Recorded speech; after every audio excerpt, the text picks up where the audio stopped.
दुख का सबसे बड़ा कारण। एक आदमी ने अपने जीवन भर पाई पाई इकट्ठा करके एक बंगले की तरह आलीशान घर बनाया। इस घर पर उस आदमी को बहुत ज्यादा मोह था। वो घर की जी जान से देखभाल करता था। छोटी मोटी प्रॉब्लम आए तो उसे तुरंत दुरुस्त करता था। कई बार लोगों ने उसे उस घर को बेचने की सलाह दी थी। बहुत लोगों ने उसे बहुत अच्छी कीमत पर उस घर को मांगा था। उसका खुद का बेटा भी अच्छी कीमत मिलने से उस घर को बेचने के लिए तैयार था, लेकिन वो आदमी कभी भी उस घर को छोड़ने के लिए तैयार नहीं था। उसे जीवन में किसी भी और वस्तु से ज्यादा इस घर पर गर्व था, अभिमान था।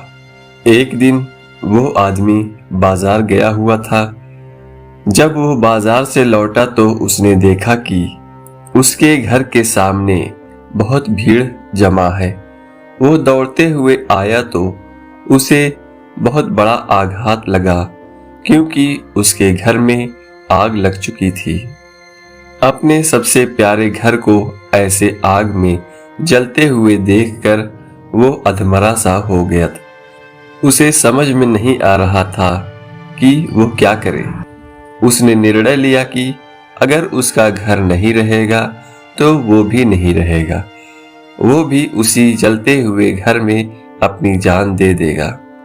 अपने दुख में जब वो आदमी जलते हुए घर में जाकर अपनी जान देने गया, तब वहां तमाशा देख रहे लोगों में से एक ने उसे रोक लिया और उसे कहा कि क्यों बेवजह अपनी जान देना चाहते हो, क्योंकि अब ये घर तुम्हारा नहीं है।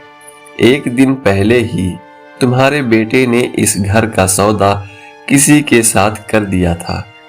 जैसे ही उस आदमी को इस बात का पता चला, उसका सारा दुख खत्म हो गया। अब वो आदमी भी वही बाकी लोगों की तरह खड़े होकर उस घर के जलने का तमाशा देखता रहा। जब वहां पर उस आदमी का बेटा आया तो वो आदमी अपने बेटे के पास जाकर उसे कहने लगा, जरूर मैंने पिछले जन्म में कोई पुण्य किए होंगे, इसलिए मुझे तुम्हारे जैसा बेटा मिला। अगर तुमने इस घर को सही समय पर बेच ना दिया होता तो आज मेरी जान चली जाती। तुमने इस घर को सही समय पर बेचकर मेरी जान बचा ली बेटा। बाप की बातें सुनकर बेटे का मुंह उतर गया। उसने बड़े दुख के साथ कहा कि पापा, मैं इस घर का सौदा करने के लिए जरूर गया था, लेकिन अभी इस घर का सौदा पक्का नहीं हुआ था। ये सुनते ही आदमी का दिल फिर से बैठ गया। वो अपना सर और छाती पीट पीट कर रोने लगा और कहने लगा कि मैं बर्बाद हो गया। पहले किसी और का घर जल गया यह जानकर जो उसे खुशी हुई थी, वो अब उसका घर है ये जानकर दुख में बदल गई। दोस्तों, इस कहानी से हम बहुत अच्छी तरह से समझ सकते हैं कि दुख का कारण किसी भी चीज को अपना मानना होता है।